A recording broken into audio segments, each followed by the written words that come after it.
Hi, this is Charles Wiley from Columbia Theological Seminary, and today our conversation partner is Mark Douglas, who is professor of Christian ethics at Columbia. And how you doing, Mark? How are you guys surviving the COVID pandemic so far? We're really surviving just fine. It helps that the seminary has provided us with a wonderful faculty house and plenty of space. And to be in Atlanta when the weather's nice, it's lovely. As a scholar, so much of my work is done in solitude anyway. So not having people around me doesn't really impact a lot of what I do. And as a teacher, I've already taught online a fair amount. So I didn't have any kind of panic about having to change courses from in class to an online format. And I, So mostly we're good. I see you have the well-known Decatur Beach behind you. I built a office in my basement in order to create space for my wife and daughter, who are also here busy doing work. My wife directs new church developments in this region, and my daughter's a graduate school at the graduate school at the University of Glasgow, and is home because they shut everything down there. So we needed more space, and I built an office in an unfinished basement. And I would rather have people look at the ocean and waving palms than look at my unfinished basement with insulation hanging from various spaces and a mess in the background. Well, there you go. Yeah. So when you think about um, individuals, believers, the church facing COVID-19 pandemic, what kind of theological themes come to your mind as a way to deal with this? Sure. What a great question.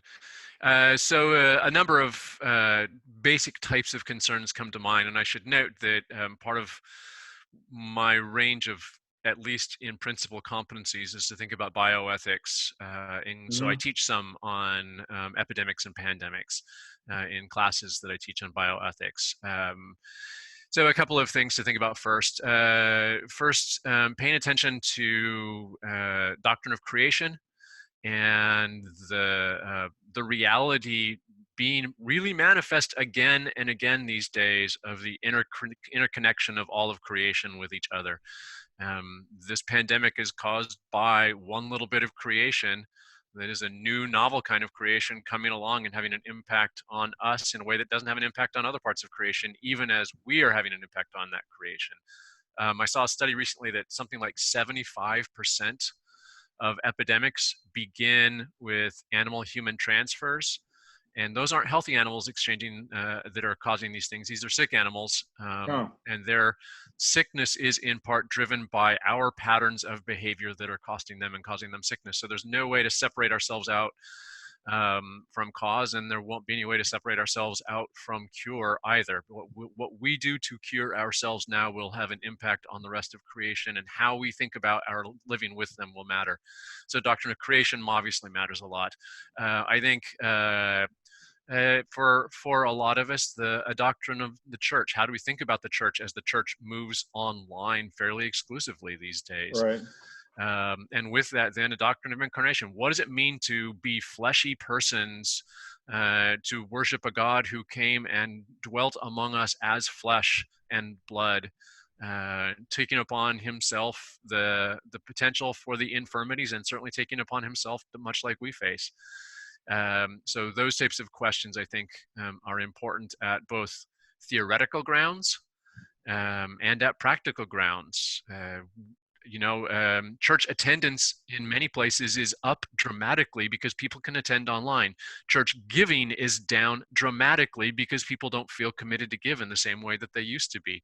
What is the Right. future of the church when that's a reality? So those are at least some of the things that I'm trying to pay attention to and help some of our students pay attention to as well. I could probably continue to talk now and fill up the rest of our time, but let me pause. And there's a couple of big ones, and let you get to a next question Right. or follow up. Well, I read a interesting blog post about questions churches should think about before as they start to reopen. And, some of them, of course, were the big questions about holding worship and how many people, but there were even little things like, will you continue to pass the offering plate? Hmm. Um, which is a a kind of thing that no one would have given a second thought to 2 months ago, and now all of a sudden that's a live question for, and Yeah. of course we know the in-person, that most churches, in-person giving is much higher than when folks aren't there. Yeah. Um, so part of my larger research and writing has to do with work in environmental ethics, and I've been making a great big argument that we are leaving modernity and entering into a new age, an age that some people are calling the Anthropocene. It Oh, is the right. age at which human beings are revealing their capacity to change the basic physical structures of the world around us in ways that will be geologically um, discernible for thousands of years after this.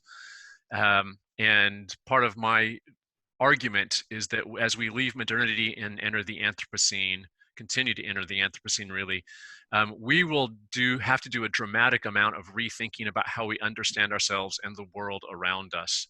Huh. Um, the nearest analogy I have sometimes is that the modern social imaginary, the modern frame of thought, has been significantly driven by economic metaphors, not only with regard to real economic systems, capitalism, etc., but within a range of non-economic frames. So, for instance, how do we think about time? Well, we save time, we spend time. When we teach doctors kind of basics in engaging in ethics in hospital settings, sometimes we do what's called cost benefit analysis. The framing Right. of our world around us is significantly economic.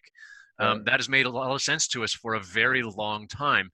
Whether it continues to make sense to us, though, really starts to get called into question.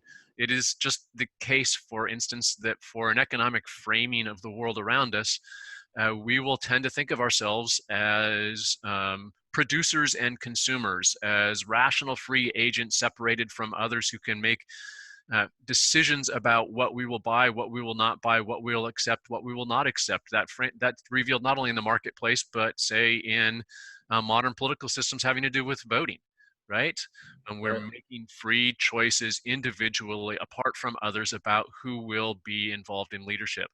In the Anthropocene, even those types of basic types of things will get changed. We won't see ourselves as separable from the rest of creation around us. We won't see ourselves necessarily as rational actors who are driven by the pursuit of our own best interests in economic and non-economic settings. Instead, we'll see ourselves as deeply interlinked with other parts of creation, so much so that what happens elsewhere affects us, as the pandemic is showing, and what happens to us affects others, as deeper investigation into the causes and complexities of the pandemic show as well. So what about biblical texts or themes, or any of those come to mind? I will say that some of the texts that I keep going to again and again and again are those texts in which I find hope. For instance, Romans 8, that Paul talks there about creation groaning Mm-hmm. in a real kind of suffering, but not a suffering that is of death, but as a kind of suffering that is of birth, of thinking of womb, not tomb, as some folks say. I think that type of language continues to provide at least hope and motivation for me about why I do what I do. Some of that has to do with the fact that the reality of the conditions that we face, and here I'm thinking not only of the pandemic, but of climate change, for instance, and of larger changes in the world around us, of systems of violence that are so overwhelmingly big that an attempt on any of our parts to feel like we're addressing them in a meaningful way proves overwhelming. Huh. And rather Right. than try to um, rather than think that if we can't solve it, then we are doomed, it helps me to remember that God has not left us, has never left us bereft of God's presence and God's action, and it is not our job to solve the world or to make history come out right. Instead, it is our job to discern what God is doing in the world right now and get on board with it as we discern it through lenses of scripture and experience and what the great minds of the tradition have helped us make sense of. So in that sense, for me at least, I find a lot of hope in recognizing that I don't have to be the one to solve the world. I Right. ought to be the one who in community discerns what God is doing, bringing about new things right now, and then get on board with that. Well, I was going to ask you a third question about what gives you hope in this time, but you already got there. So thank you very much for talking with us today. It's Mark Douglas, professor of Christian ethics at Columbia Seminary. And join us again for our next conversation where we get interesting professors to tell us what the questions that we're curious about. Have a good day.